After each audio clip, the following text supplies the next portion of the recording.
तौरा गावामध्ये आलो आहे आम्ही. कपिलेश्वर महादेव शोधत तर एक कथाच घडली. पुण्याच्या बाहेर जसं हिंजवडी भाग आहे तसा उंच उंच बिल्डिंग, प्रत्येक सोसायटीच्या बाहेर नाश्ता आणि जेवण नाही, चहा करायला बोलवणं, आग्रह, भरपूर आग्रह. 2-3 ठिकाणी आम्ही त्यांच्या आग्रहास्तव काहीतरी घेतलं चहा. शेवटी नको नको म्हणायची वेळ आली.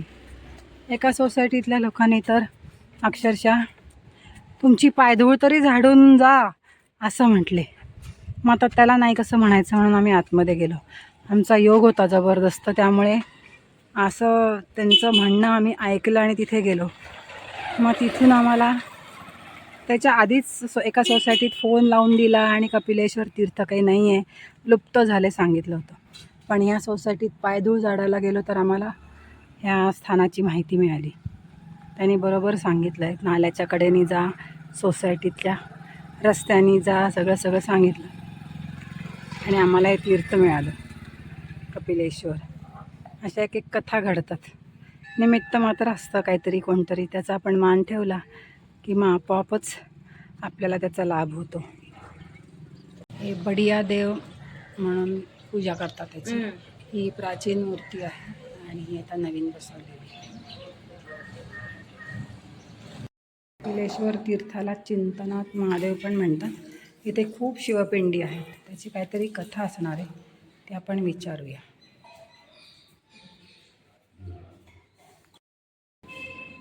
कपिल मुनींच्या काळामधलं आहे ते, सगळ्यात प्राचीन आहे.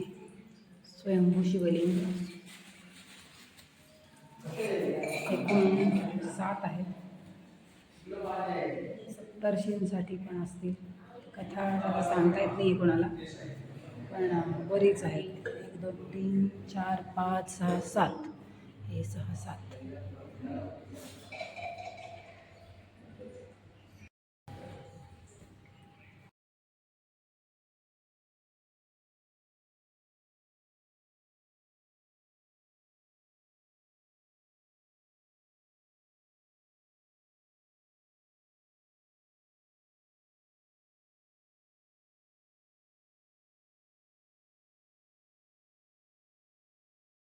आम्ही नर्मदा मैयाच्या किनाऱ्यावर आलो, पण गावाचं सगळं ड्रेनेज सोडलं आहे, त्यामुळे मैया सगळी मलिन झालेली आहे. इथे घाट आहे छोटा, पण खाली जाण्यासारखा नाही, सगळा चिखल आणि घाण आहे. लोकांनी आपल्या घरातली नको असलेली देवालयं आणून टाकली तिथे, म्हणजे सगळा कचरा वाढवण्याचीच कामं केली आहेत. आणि हे नर्मदा मैयाचं मंदिर आहे. पूर्वी काठाकाठाने परिक्रमा होत असे, त्यामुळे ही सगळी मंदिरं आपोआप व्हायची. आम्हाला शोधून जावं लागतं तिथे.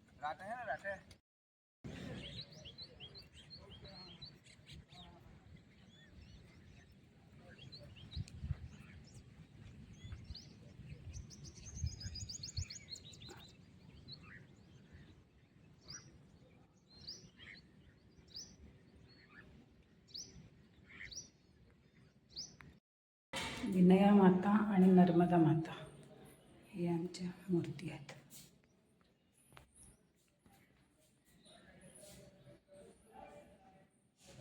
ओके इंडियामध्ये आपल्याकडे जशा कोंबड्या बसतात तसे इकडे मोर बसलेत.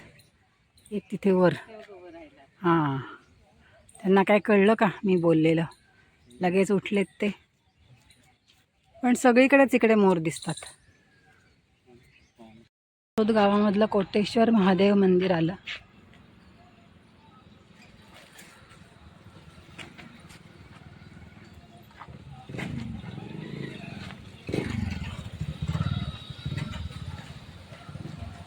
कोटेश्वर महादेव.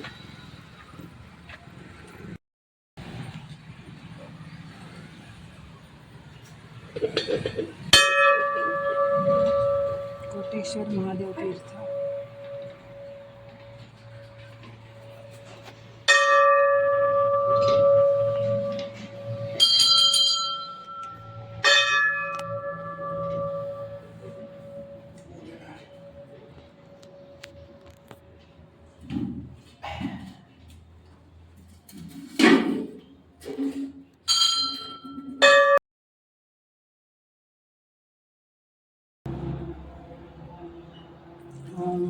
त्र्यंबकं यजामहे सुगन्धिं पुष्टिवर्धनं उर्वारुकमिवबन्धनात् मृत्योर्मुक्षीयमामृतात्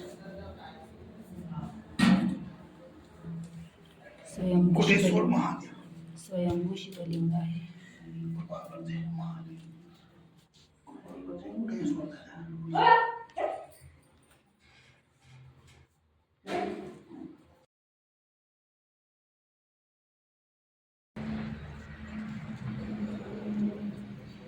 माकडाला पापडी चिवडा खायला दिलाय तर बघा कसं खाताय. पापडी पापडी काय बुंदी नाही. चटपट खायला आवडतंय त्याला पण.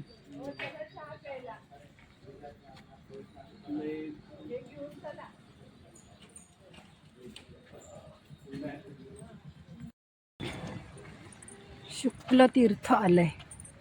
ग्रामपंचायत शुक्लतीर्थ हार्दिक स्वागत करे छे. इथे राम मंदिर आहे. इथे आम्ही आता दुपारचा विश्राम करणार आहोत. वाटेत आम्हाला चणे गुड प्रसादी दिली. आम्ही थोडा जीव आलाय. आता तर जेवायची पण गरज नाही. शुक्लतीर्थ स्थान मोठं दिसतंय.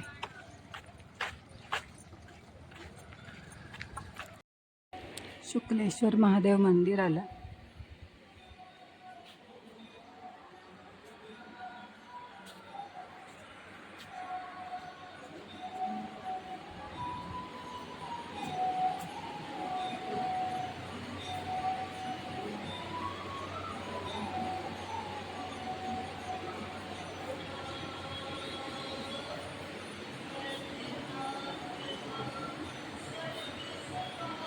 छतावर पेंटिंग केलीत 12 ज्योतिर्लिंग.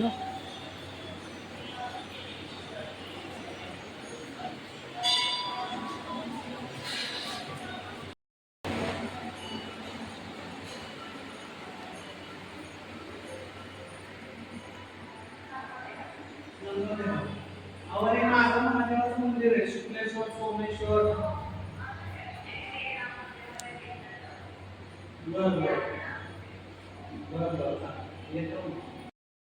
ते 3 शिवलिंग आहेत.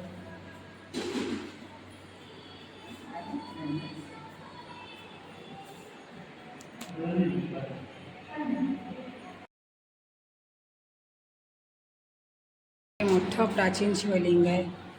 स्वयंभू. ओम नमः शिवाय. हे पट्टेश्वर महादेव.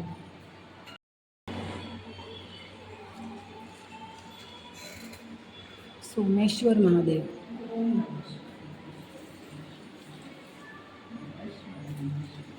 हे शुक्लेश्वर महादेव, ज्याच्यावरून शुक्लतीर्थ नाव पडले. शुक्लेश्वर महादेव.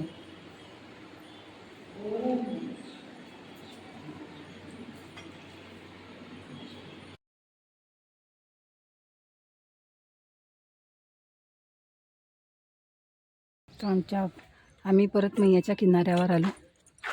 राम मंदिर आहे इकडे. श्रीराम मंदिर. इथे आमचा दुपारचा आराम, भोजन प्रसादी, कपडे धुणे हे सगळं होईल.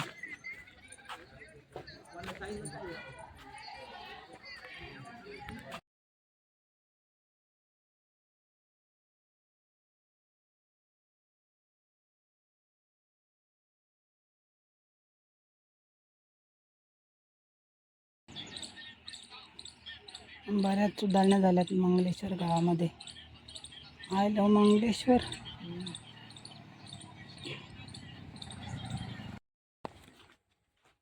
मंगलनाथ महादेव मंदिर प्राचीन मंदिर आहे. श्वेतवराह भगवान म्हणजे पांढऱ्या रंगाचे वराह मूर्ती आहे. विष्णूचं रूप.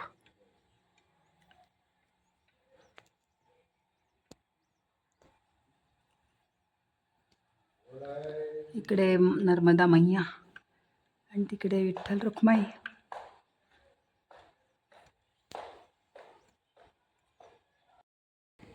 हे मंगलनाथ महादेव भगवान. आत्ता कुलूप आहे, दुरूनच दर्शन.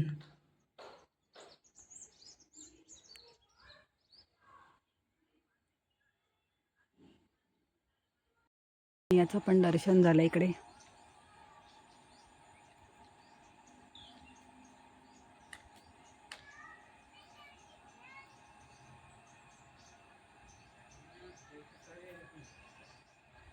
सकाळी यायला पाहिजे.